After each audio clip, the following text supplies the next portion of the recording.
Hey everybody, Eric here. Thank you so much for choosing to tune in to my 10K Q&A subscriber special. Totally completely different than anything I do on this channel. I just figured this is a great way to celebrate the milestone and a great way for you guys to kind of, I suppose, get to know me a little bit better. So before we jump into the questions, thank you again everybody for, helping me reach this milestone. I think this is a really great community that we're building and continuing to build. So I appreciate all the kind words, thoughts, comments, and everything. So thank you very much. Before we get into anything, I suppose I better tell you who I am, what my background is. We're going to keep it as brief as possible because it's probably going to be a long video. So as you probably already know, my name's Eric. I'm 31 years old. I'm a father of one 4-year-old boy, and I've been with my wife now. We've been married for 8 years, and we're dating anniversary the day before this is posted. It's actually 10 years. So we've been together for about 10 years now. So super excited about that. It's great times. I'm an American living in Australia. I've been here pretty much for the last 10 years as well. So I spent all my 20s overseas, and I've been doing YouTube since 2012 when I was 19. So it's a long, long time since we started the channel and to now, of course. So yeah, we've had a focused shift since since starting that. But anyway, enough about me. Well, I suppose more about me. Let's get to some of your questions. Okay, so for questions, we're going to go through the YouTube comments page on my thank you video that I released 2 weeks ago. So first question we have here is from Reed9462. Thanks for the question. Super happy for you, dude. As for a question, if you had to pick which track or theme from any game's OST gets you the most emotional? Great question. I think it probably would have to be anything from Final Fantasy VII. I can't really pick anything like straight away or that goes to my mind straight away. I think the soundtrack in its entirety really reminds me of that time when I was, very young in the late 90s playing this game. A lot of those themes and stuff really emotionally resonate with me. And of course, even more so now that we have Remake and Rebirth, hearing them in a new light, in a new context for the story of the game. So I'd say anything Final Fantasy VII related definitely gets me emotional. Next question is from Nerd Culture. Recently, I've had a resurgence of love for retro text-based RPGs. Are there any games of that genre that you've played and enjoyed? To be honest with you, no, I haven't really played many text-based games or visual-based RPGs. I have to really be interested in something if I want to read it to begin with, like if I'm speaking to books. So I find it hard to focus on something that maybe I'm not super interested in and maybe won't hold my attention as much. 66JD, thank you for the question. Question, when are you going to play the Ys series? I have Ys 1 and 2, I think, on Steam, and 66JD, great friend of the channel, great friend of mine, has been recommending me to play Ys 8, I think it is, one of the most popular games in the Ys series from what I gather. I've owned it. I traded it in not long after I owned it. That's a whole different story. But I do want to start with the Ys series at some point. So if you guys have any recommendations on where I could start, I would love to know. Next question from Joshua B4042. What is a dream/ideal RPG, any team, any budget, any size that hasn't been made yet you would like to see? Two-parter. I would actually really like to see like some sort of continuation in the Mother series. Earthbound is one of my favorite games of all time, and I've mentioned that here on the channel before. I would love to see Mother 3 come to the West officially, but we already know what's happening there. I've played the translation. I loved that. I would love to see something else in the Mother series or something else that captures the magic of that series that isn't, inspired by. I would actually like to see an official Mother title or Earthbound title again. But I suppose if I'm going to be even more derivative, I would love some sort of Chrono Trigger 2 that isn't Chrono Cross, that isn't set in that world, kind of tying in parallel universes and stuff like that. I really wish we would have had the opportunity for those creators and collaborators to come back together again to work on a project like that, but I understand obviously it didn't happen. So something derivative of one of my favorite games. Now, because I actually didn't reply to any comments on this video, I do want to say thank you to everybody who commented, who left really, really kind and wonderful words, especially the people who did some super chats here. I honestly, I've forgotten that that was something you could do on the channel. So thank you very much, Meme Nest, for the $2 comment. Really, really appreciate that. Thank you so much for your support. Question from Austin here. Here's my question for you. How does it feel to be a rich and famous YouTuber? I wish I knew. It's we'll get there one day, maybe. In all seriousness, is there a game you loved as a kid and still love now, even though it's arguably a bad or mediocre game? That's a really great question. I can't think of anything off the top of my head. I know I really enjoyed stuff for what it was back then. I didn't really have a context for what was a good game and what was a bad game. I just played games. I'd probably have to say maybe something from the N64, Dreamcast, or PS2 era. Because as kids, we played games. We didn't necessarily have a filter back then for what we should expect for games. We just played them for what they were. So I'd probably say maybe some sort of 90s shovelware. The only thing I could think of off the top of my head is like, I really used to enjoy some NASCAR games on the N64. I really enjoyed like NFL games on the N64. And also one that I enjoyed was Buck Bumble for the N64. So shout out to Buck Bumble if you know what that one is. That I don't know. I can't necessarily say that's the worst game I played, or is mediocre, but I liked stuff like that as a kid. Daniel Perez, thanks for the question. What are some of your favorite video game franchises that aren't RPGs? Great question. I really love a lot of the Nintendo stuff. And I know it's kind of a generic answer, but I love it even more so now that my son is really at the age where he's enjoying and playing games. I mean, to give you context, he's 4 turning 5 in February here, and he's somehow amassed over 710 moons in Super Mario Odyssey. So I've got some competition in the gaming department here. So we've really been enjoying the Nintendo stuff lately, whether it's Mario Odyssey, 64, Sunshine, or Galaxy, or Kirby, or whatever. I really just have a soft spot for those games in general. But now that I can play them with my son, that's usually where I like to sit when I'm not playing the killing god RPGs, JRPGs. RPG Story, thank you so much for the comment here and question. As time passes, as you're getting older, has your opinions or impressions on RPGs changed as a result? Actually, yes, I would have to say so. Ever since I played Xenogears, that was really a turning point for me where I really like deep, serious, thought-provoking JRPGs, RPGs. I really like stuff that makes you think, really deep philosophical stuff. A lot of the RPGs that I tend to play do scratch that itch. So I just like stuff that really makes me think. And again, having the hectic schedule that you have as an adult with a child and a job and all that stuff, you want some stuff that takes you away from that, all those responsibilities. So I like to be challenged with my thoughts in a way that it really just, I can think about things all the time, not to disassociate from reality, but you know what I mean? They're just like really good food for thought games, and JRPGs tend to sit right in that niche for me. Thank you, Zion here, or Marky Mark, as we know you in the Twitch community.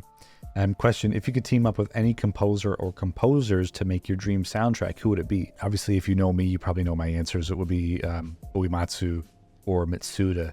I really love Uematsu's classic and like classical and classic rock influence. It's very apparent, especially with some of the organ sounds that he uses. It's very prog. It's very, Deep Purple, yes, all that stuff, King Crimson, Genesis. Like, I really love that kind of music. And you can hear that in his composition. And Mitsuda is a really great complement to that because he uses a lot of folk sounds, a lot of softer sounds and stuff. Not that he doesn't tread that balance as well, that rocky balance, but either of those two composers really just sit in that pocket where I like to sit musically.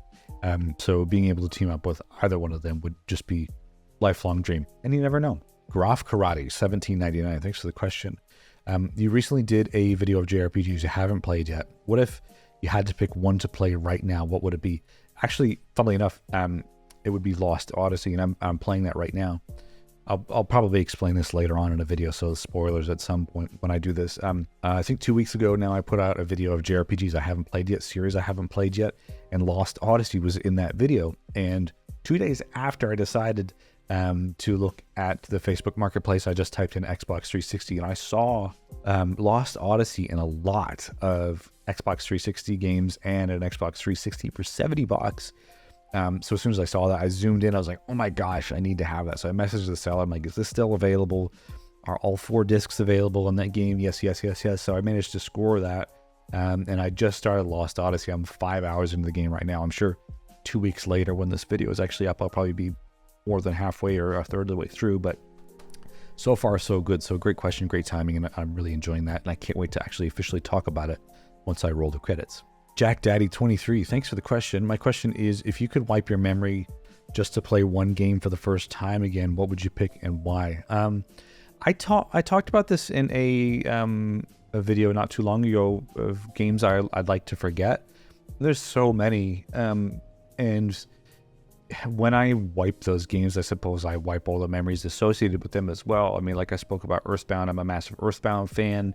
I can probably just see here my Boundless vinyl that I put out through my Retro Game Remix project. Like, that's all inspired through Earthbound, inspired by Earthbound. The same goes for Final Fantasy VII. I have my Lifestream record as well that I did. And these are all memories associated with those games, and games that are super impactful for me. I didn't mention it in the video. Maybe I did. Or I spoke about Final Fantasy VII Rebirth, but Final Fantasy VII I think is one that I would really like to just wipe my mind of, purely because it was so impactful for me at the time. If I were to play it now, having, reference for a lot of other JRPGs, would it have as much impact? Maybe, maybe not. But if I was to choose a game that isn't something that I played as a kid, probably Xenogears, because that one was a real just gear turner, part of the pun, but it just really just made me think, really challenged my thoughts on a lot of things, and I really enjoyed that. So I wouldn't mind being able to forget that and re-experience that mind-blowingness of that game. Next question is Rowan Esper, or RWN Esper. Sorry if that's not quite right. Thanks for the question. Who in the YouTube community would your dream collab be with? Great question. I've actually collaborated with a lot of great YouTubers over the years. I've been lucky to kind of find a space in the JRPG community over the last couple of months or the last year or so. So being able to be familiar with some of these people and, tweet at everybody and join Discords and chat with people, it's been really great. So I wouldn't necessarily say there's one specific YouTuber that I would like to, maybe Johnny Millennium, Happy Console Gamer. I think I'm a really big fan of his. I used to listen to him on All Gen Gamers podcast many years ago. I just think, I think we'd be pretty like-minded in terms of content that we like. So you never know. I'd like to, one thing that I would like to do rather than collaborating is actually meeting these people and shaking their hands and saying thank you for what you do, and inspiring me and a lot of other people as well with what you do. Next one is Mad Kaiser here. Thanks so much for the question. As for questions, is there one JRPG you would love to recommend to a newcomer who's never experienced one in their life to play? What game would that be and why? You have to pick like gateway RPGs.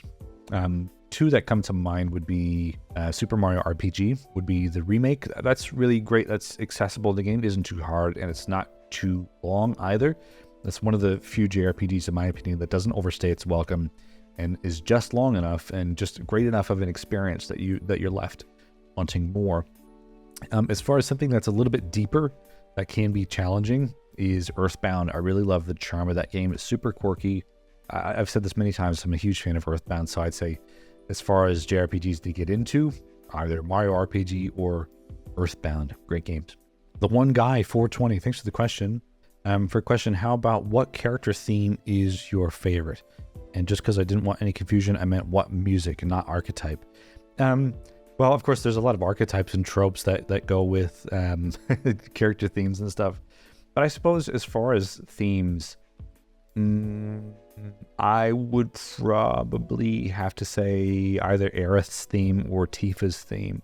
I have a bit of a connection with Aerith's theme because I did a rendition of it for Lifestream, my Final Fantasy VII tribute album. If you want to go buy that, it's in the description below. You get like a signed postcard and everything with that as well. I think there's like less than 100 copies left if you want to buy the vinyl.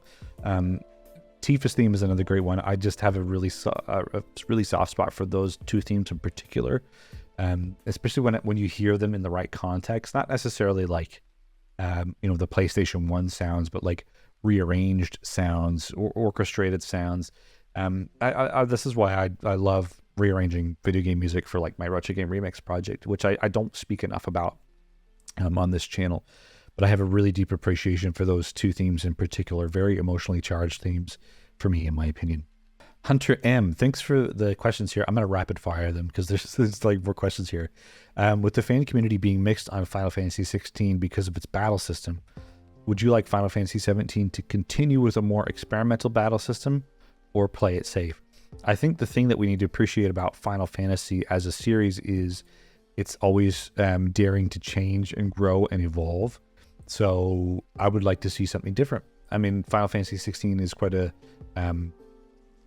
divisive battle system or a divisive game just in general. So I'd like to see something new. Would it be easiest to just do like Final Fantasy VII Remake Rebirth battle system? For sure.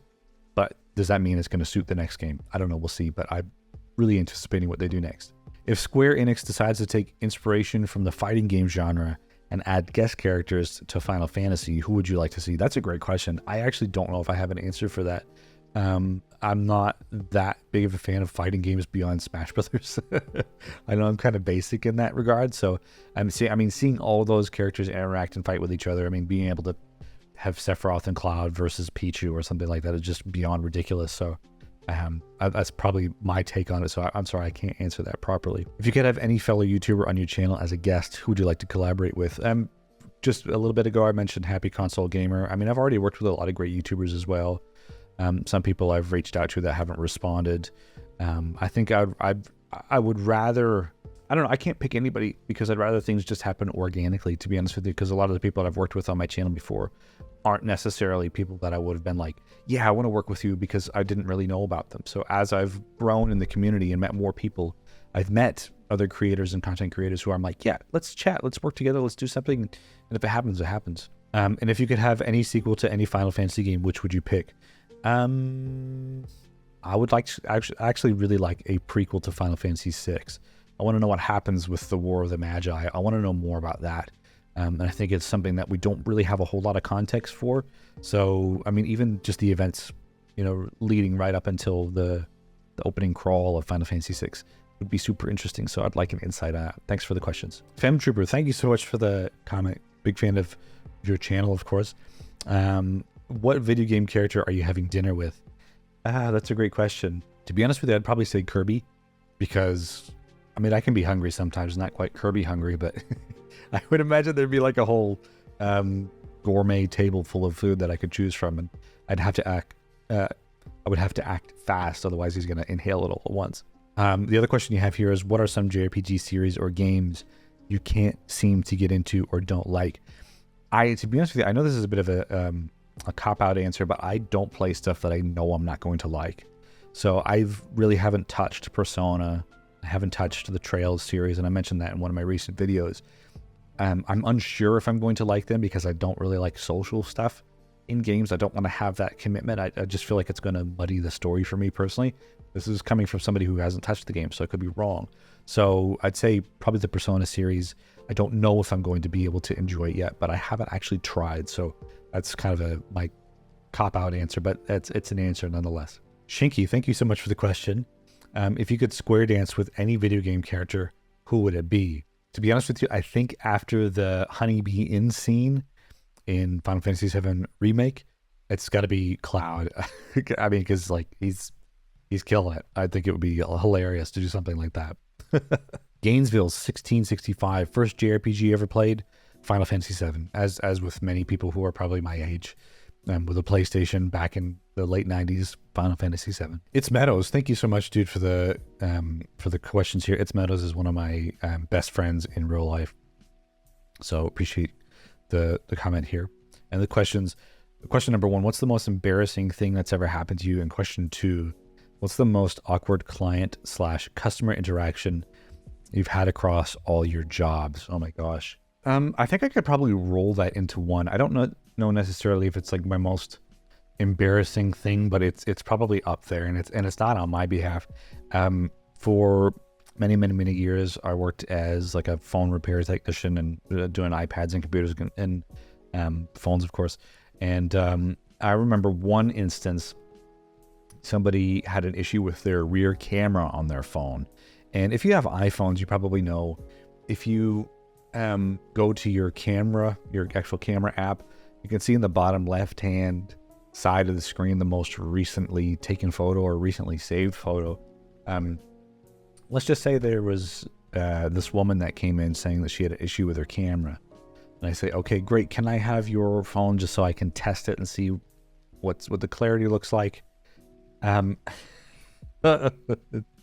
could probably leave it to your imagination what I saw down at the bottom left. It's very hard to keep a poker face and remain professional at all times, but I've seen some things. I've seen everything. Okay, great one here from Enrique Eduardo Vasquez Domin. 511. I don't know how I pronounce that. I had to like slow it down and read it in my head before I actually said it out loud. Thanks for the questions here. How do you deal with your backlog? Do you have a special plan, tactic, routine, or something to address it? Or something doesn't bother you at all and I just handle it randomly? I just handle it randomly. I play what I feel inspired to play. Otherwise, if I force myself to play things, I burn out. So like right now I'm playing Lost Odyssey and I feel inspired to play that. If I was forcing myself to go through my backlog just because I bought games, I'm going to force myself to play them to make those purchases worthwhile. That's how you burn out and you lose your steam. And yeah, that's not good.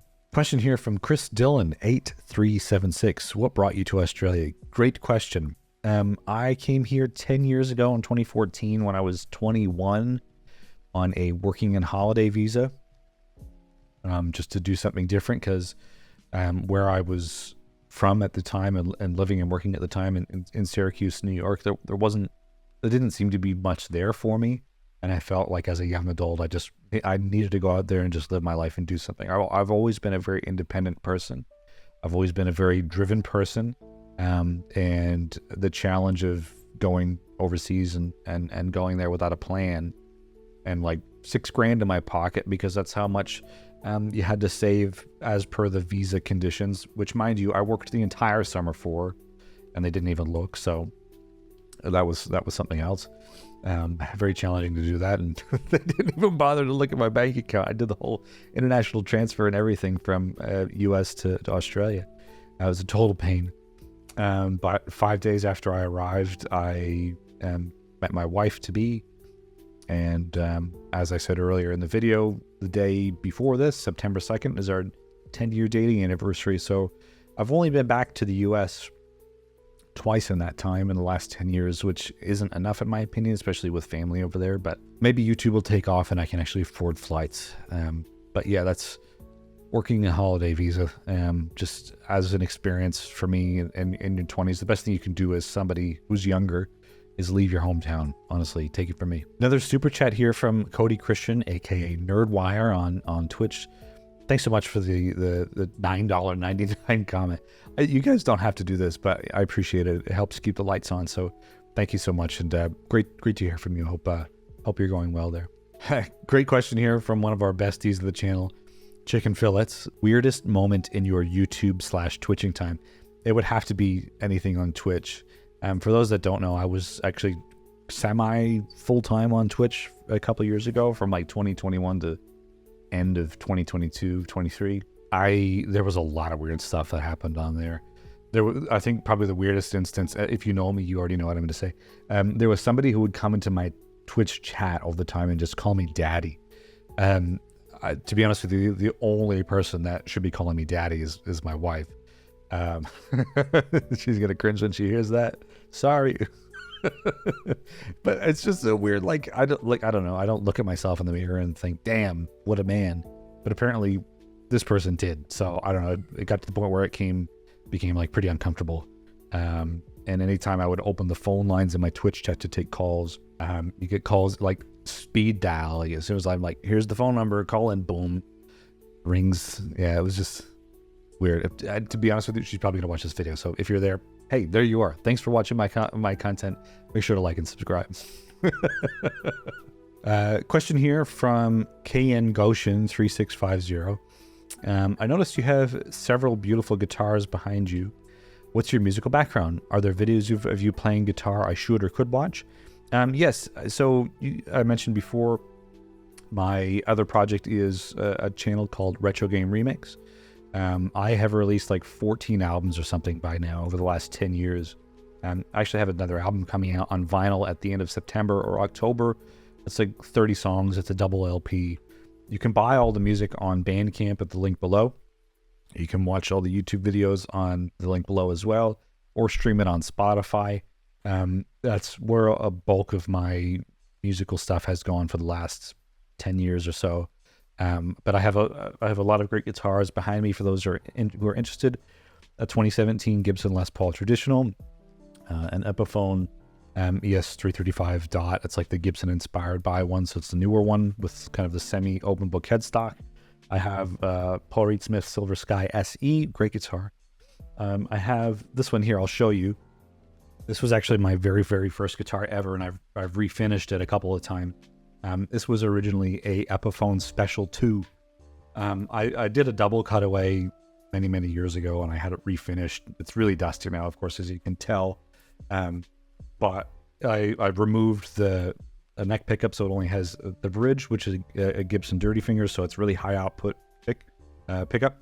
And of course, I have the Epiphone headstock refinished into an open book head style with the LAD logo and RCL Custom, which is my father's initials.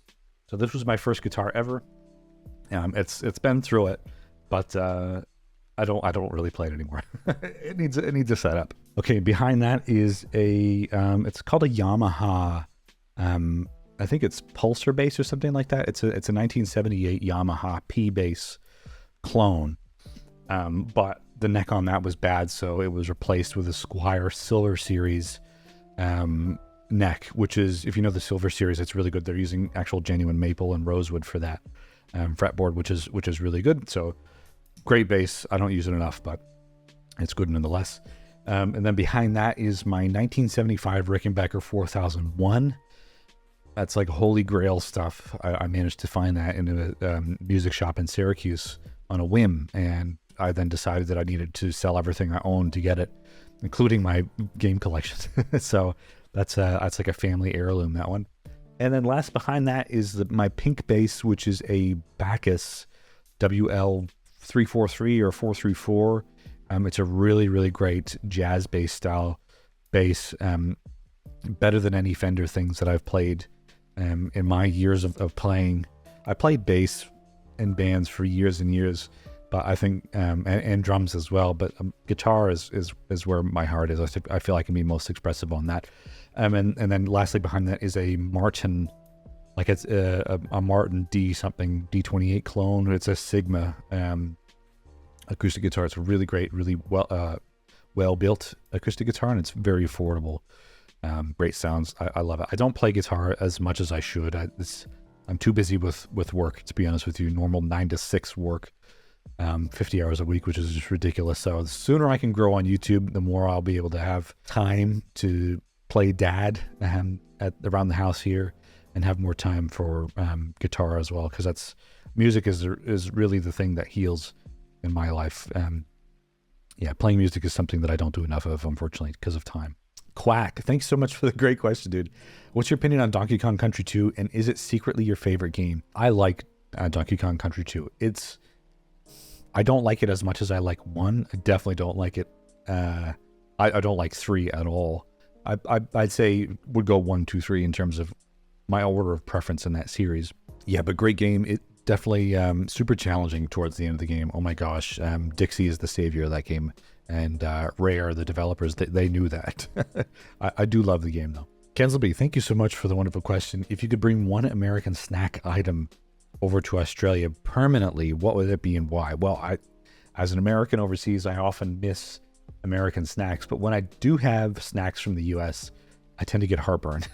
I can't handle all of the artificial stuff in them anymore, and especially in my 30s now. But I'd probably say Wildberry Pop-Tarts. That's the one I love the most. And it's such a devil because it gives me heartburn. Even thinking about it, I'm like, oh my gosh, my acid reflux. That's how you know you're old. Nish Quick, thanks so much for the great question. My question is, how did you get started in audio production? And what are the transferable skills from that profession that you practice as a content creator? Great question. I got interested in studio work in my teens. It all started for me when the band I was in, we went to a recording studio to record an EP. And that was the first time I'd ever been in a studio environment, and I got totally blown away by all the outboard gear, the console board, the idea of live drum rooms and mixing and miking and all that stuff. It sent me down a rabbit hole of music production stuff, to the point where I've always been interested in it. I had a recording studio for a couple of years where I did that as a part-time job, more or less. I had my own studio space. We had it in the front of our house, and then I moved it to a commercial facility in the center of town. It was a hell of a ride. Honestly, it was a lot of work. I don't know if I could ever do it again, especially because 90% of the clients that would come in, I really didn't feel passionate about, and you have to take work to pay bills. Of course, you got to pay rent. So I kind of burned out on that, to be honest with you, but I am very well versed in audio engineering and production. I've worked with singer-songwriters, I've worked with bands, I've mixing and mastering and all that stuff. I've done all of that. As far as skills that are cross-transferable to what I'm doing now in content creation, I think having a fine eye and fine ear for detail. I've gotten pretty good at video editing. I've always had a knack for editing stuff or creating stuff, so video editing just kind of came naturally as well. But I can kind of combine the two because I'm recording with a microphone now, and I have a voiceover preset in my Pro Tools program, which is my mixing program.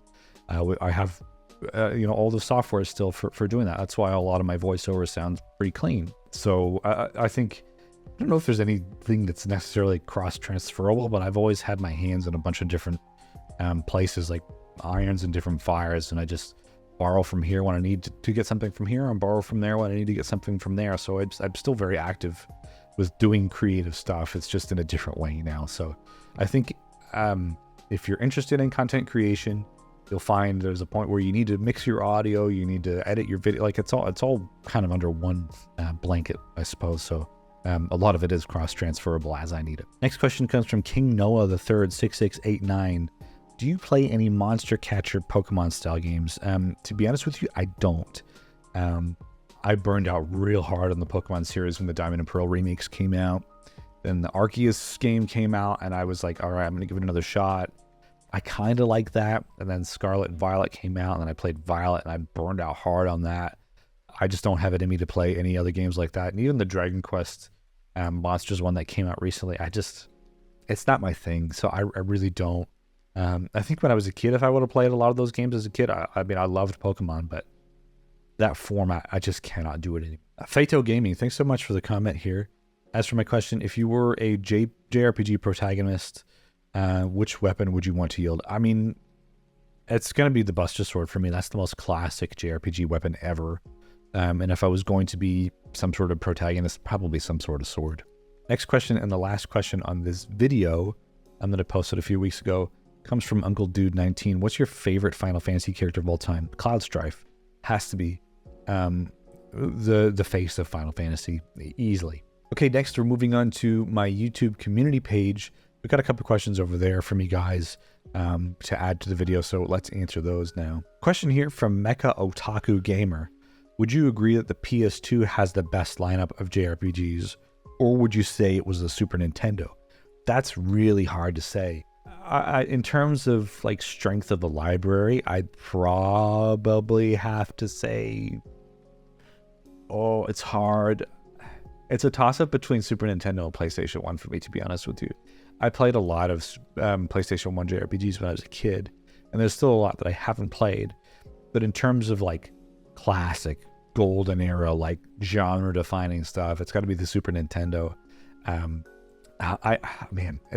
Nintendo. I could overcomplicate it, I could over-answer it, but Super Nintendo for me. Upper Nimbus asks, who's your JRPG crush? It's got to be Zack Fair, for sure. One final question here from Nishquick. How would you rank the Xeno games, Gears, and Saga games?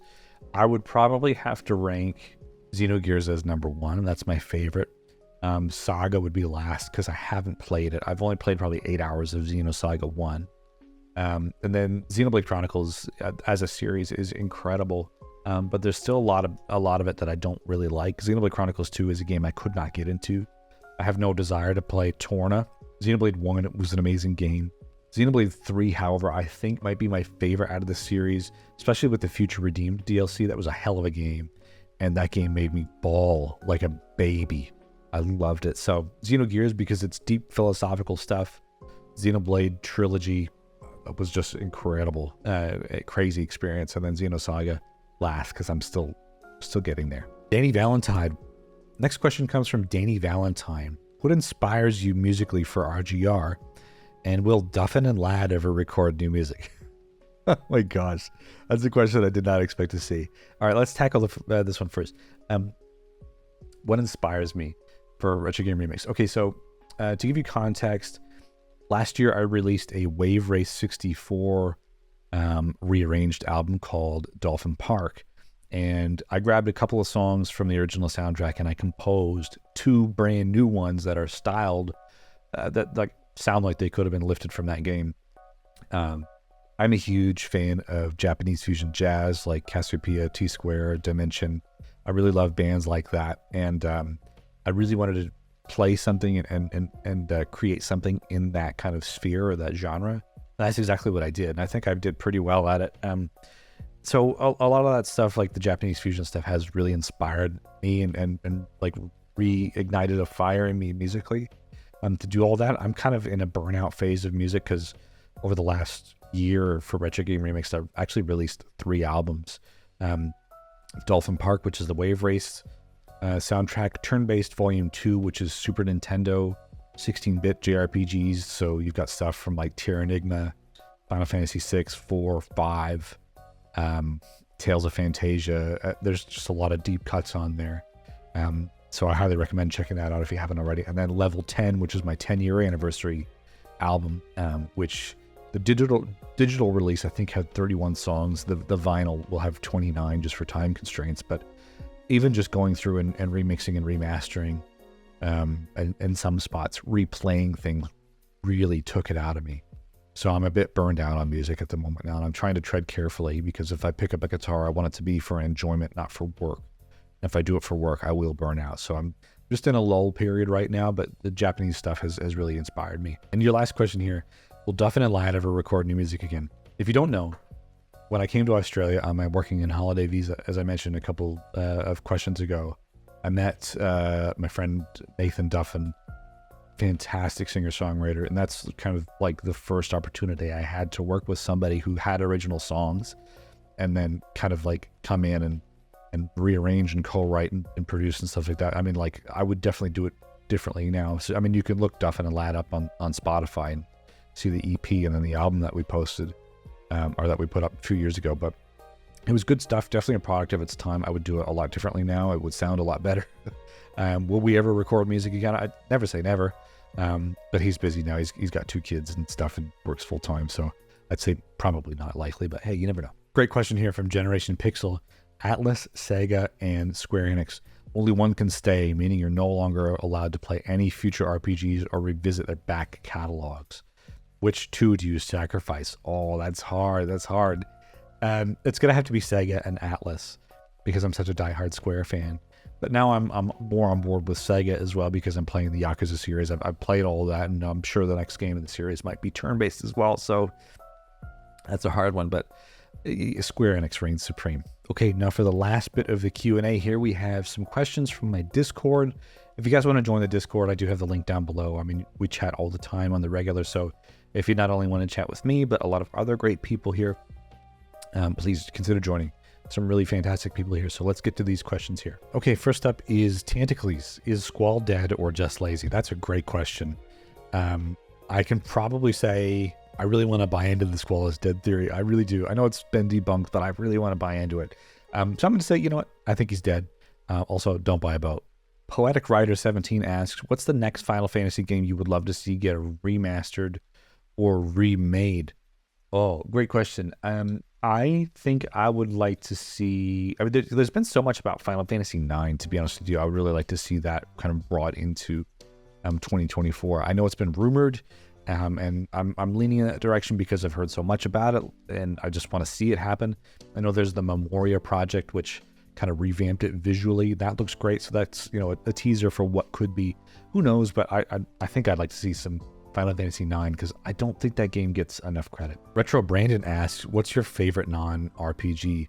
I mentioned this probably earlier on in the video, but anything Nintendo, especially because I play with my son these days with video games and all Nintendo stuff. So anything Nintendo. We're in a Mario phase right now, so I'm probably Mario Galaxy. Next question comes from DJ Bob. Since you're technically still an American, what's your social security number? Great question. I'm very happy to answer that. It's actually 1. Hope you got all that. Question here from Lou Rock. What do you want to see in the next Final Fantasy title? Battle system, story style, DLC, or the entire thing on release day? Who would you have compose the music? For me, it's always going to be Uematsu. Classic composer is the Final Fantasy composer, in my opinion. I just want to see something interesting. I would actually be really interested to see. We've kind of had a return to like the Renaissance-y medieval stuff with Final Fantasy 16. Maybe a truly futuristic Final Fantasy. I don't know. It's hard to say. But I just want something with a coherent narrative, a battle system that's great. I don't care what it is, because I really enjoyed 16. And just compelling characters. I think so long as they can do that, I'm in. 66JD asks, your content has been fantastic from the RGR stuff to the podcast / mainline channel stuff. And my question is, what is the most fulfilling thing you've done on YouTube? And what is something you'd love to do next? That's great. I think no matter what it is, I find YouTube content very fulfilling now. There was a point in time where I was really burned out on it, and I was really upset because I wasn't getting the views that I thought I should be getting. And people would always say, oh, you should be at this number of subscribers. And then I get in my head, I'm like, I should be, shouldn't I?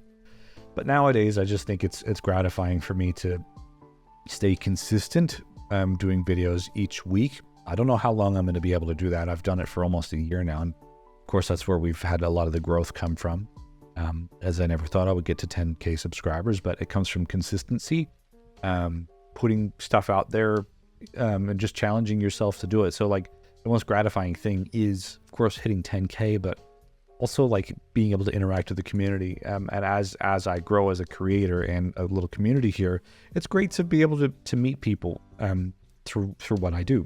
And yeah, being able to have some sort of Discord community or YouTube comments community, seeing all the faces on the videos and then Discord and in Twitter just makes it worthwhile. Even if the video doesn't do well, even if it hits at the 100,000 views, like a few of my videos have, that's great. But like, how often is that going to happen? The thing that's always going to be consistent there is the content and the community. So I'd say most gratifying thing, probably the people that I've met throughout the years. I mean, the numbers are numbers. They don't matter. And same, I've always said this as well, like people are more than just a username. There are actually people behind those usernames, whether they're typing good, bad, or indifferent things. So always try and engage with people genuinely. And that's, to me, more worthwhile than selling out and making ridiculous content. I don't know. That's just not my style. Bullfrog asks, as a follow-up to 66 question, is there anything you've done previously that you'd love to return to? That's a great question. I've had a lot of fun doing stuff over the years, whether it's music projects or podcasts or stuff like that, but I always try and stay with where I'm at now, because if I try and revisit something purely for the sake of nostalgia, it's not going to work out. I have to be driven to do something, and if I find I'm not enjoying it, there's no sense in doing it, because life's too short to force yourself to do something you don't want to do. JC asks, what do you predict from the next title from Monolith Soft to be? A new entry in the series, or a sequel to Xenoblade Chronicles, or Xenoblade Chronicles X? I am thinking a sequel to X, or Xenoblade Chronicles X2 is my guess. Yeah, look, I'd just like to see some representation from Chronicles X. It's not my favorite game in the series by any means, but it is a very great game, especially for the Wii U. I mean, that game is nuts, being able to run that well on the Wii U. I would like to see a continuation in the Xenoblade Chronicles series, because 3, especially with Future Redeemed, ended insanely. And I would really like to see where they're going with that, because there's some tie-ins to Xenosaga that I don't fully understand yet, but I'm aware of. So with some more context, I can probably appreciate it a little bit more, but I would love to see what's next for Xenoblade Chronicles. I loved 3, so I want more. Kitsune Bites, one of my favorite people in the world. Let's take it to the very beginning. What was your motivation or drive in the beginning to make music / content on YouTube? Like, what was the spark that started it all? Well, I was in a retro gaming phase. I mean, I still am. I still like to play and collect and stuff like that when I can afford to. But I was really well into like early video game YouTube stuff, like Angry Video Game Nerd, Game Chasers. If you guys watch Game Chasers, I actually did their intro voiceover for season 3. So I was the guy that would say, on this episode of the Game Chasers. I was really enjoying that period of YouTube, and I was compelled to just do something. So the first kind of batch of content that I did was retro themed stuff. Like, did a video review of Diddy Kong Racing, Super Mario All-Stars on the Super Nintendo, and just reviewing retro games. And because that was kind of what the niche was. And it took me a long time to actually get into a groove with YouTube, like 11 years, to be honest with you. Like, we're 12 years into the channel now, but it was only until I focused or honed in on RPGs, JRPGs, because I realized that's what I was most passionate about. That's where I saw the growth come from. It took me a long time to get to that point. And that was, and to double back on my original point of doing retro stuff because it was popular. Doing something because it's popular doesn't mean it's going to be right for you or it's going to be successful. Just, just do what you feel comfortable with and do what you feel inspired to do. And then I think you'll have the success, which is where I'm kind of at now. And same thing for music stuff. Like, I have another music channel, which I've got like drum covers and stuff like that. I haven't posted there in a long time. That's a channel I've had since like 2007.